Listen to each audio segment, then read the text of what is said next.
Prajadiraj Nandanamudabuga. Don't get too excited.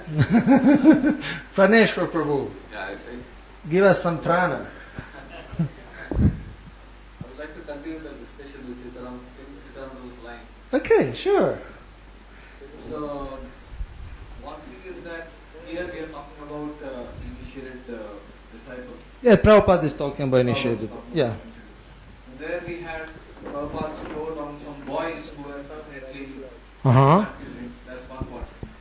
Second thing is, why is there a rule by the GBC that any guru who wants to initiate has to take the disciple or the would-be disciple has to have a letter from a temple. That's okay. Finish your question. Yeah. So if a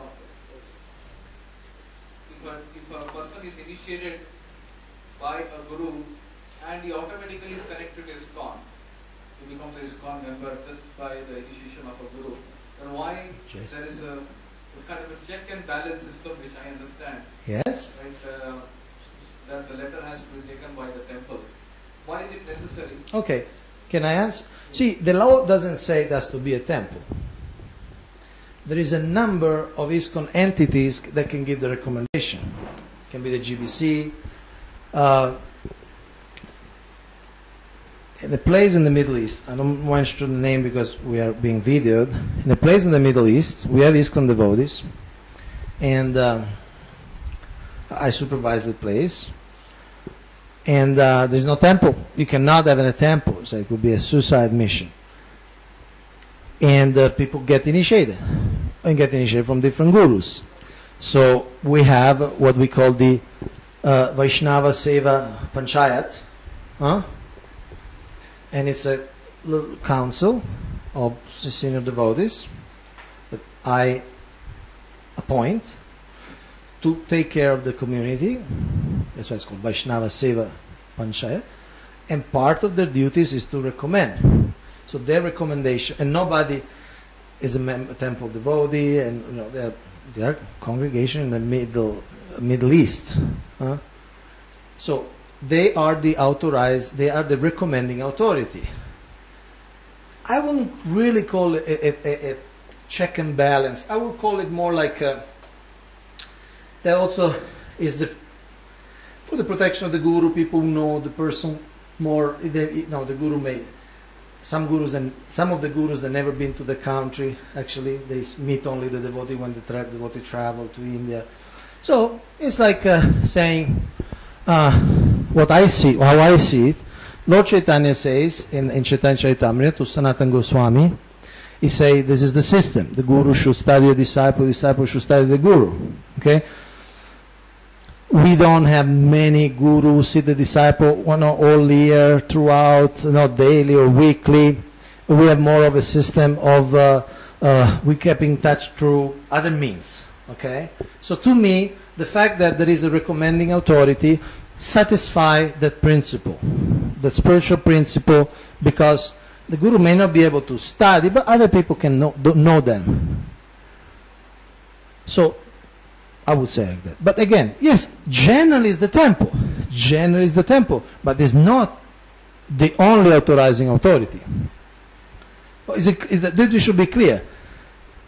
Because it's one of the entities. In some case, in many cases, will be the temple. Because that's what is a natural thing. You open a temple, congregations start coming. And like I think most of the temples are here. That's the dynamic. But it's not the only possible dynamic. And I repeat, so many countries don't have temples, so there are other arrangements, other local councils, the GBC himself, and so on. You can just put it in one more way, that we may say that there are some places structures are not there, domes are not there, in that sense temples are not there, but every place... What? I didn't catch the words. I'm saying in some places, there may not be a structure. Okay. But temples must exist everywhere. Wherever there is preaching, the temple has to be there. In a subtle form, I'm saying. Home temples, you mean?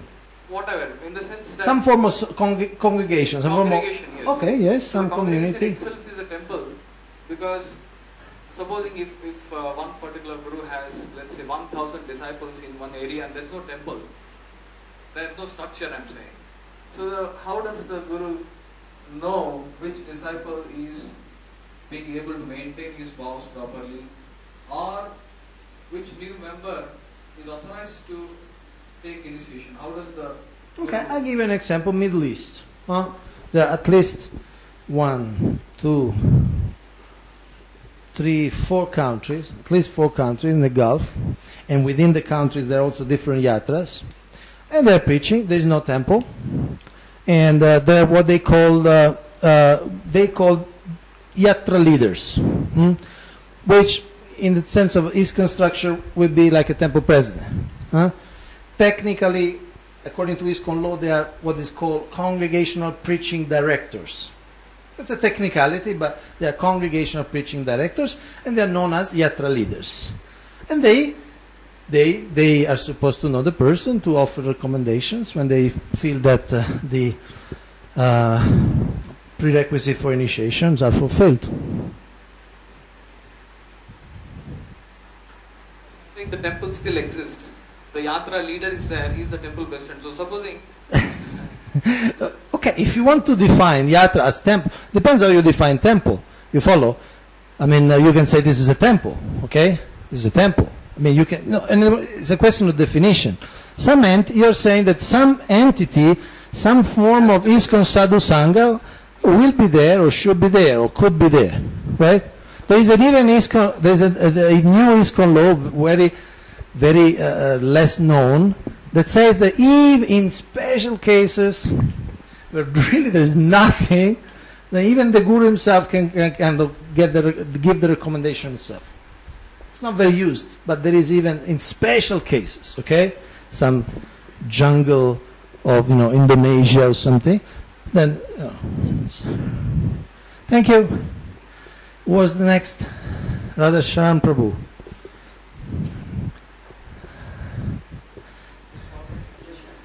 For some solution also. First of all, we should understand the very purpose of our mission. Good point. The initiation or the devotee.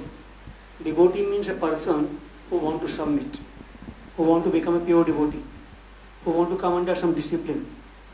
And if you understand the purpose of this recommendation, since we are in the Shiksha Parampara, and the duty of the local authorities is to assist the devotee to become more submissive, humble, and follow the Anushilanam.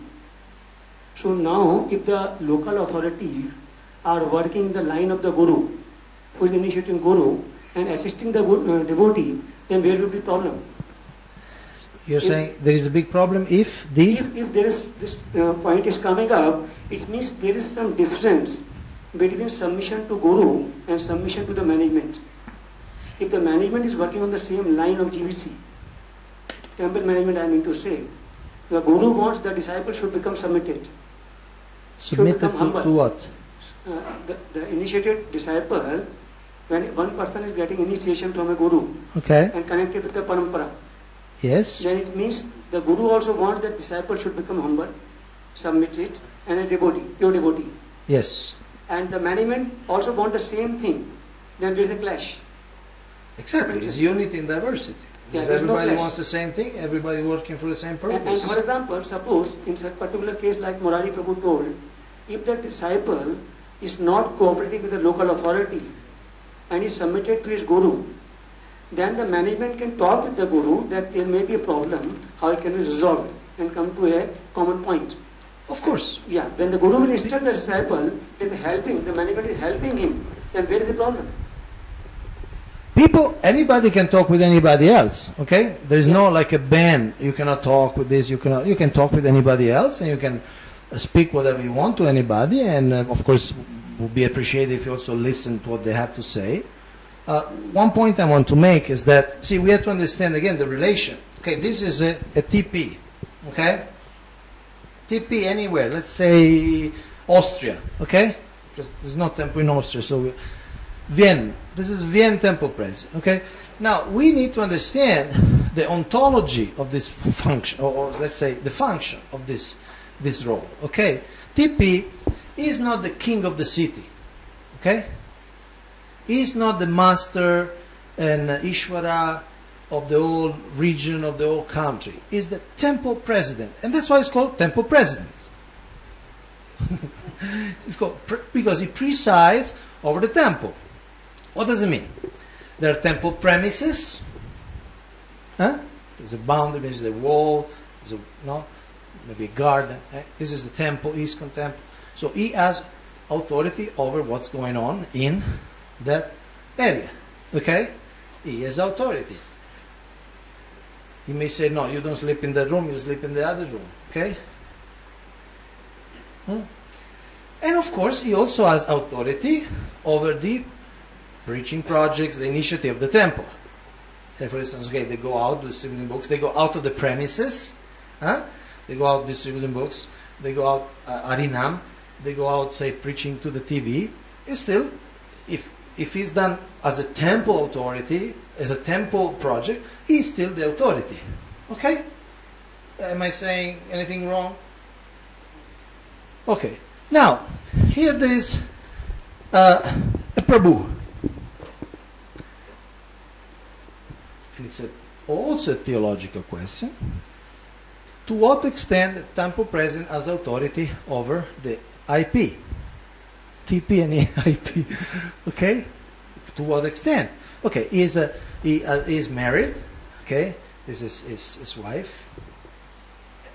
He has 2 children. He has a business. He has a shop of vegetarian shoes. I mean, shoes made with non-violent ingredients. This is his shop, okay? These are shoes, okay? And VS. So he has his own bank account, no? He has his father and mother, okay? These are his father, no, this is mother. This is his father, okay? This is his guru. Okay? Okay. Okay, this is him. Okay? Now, what authority the temple president has on initiated Prabhu?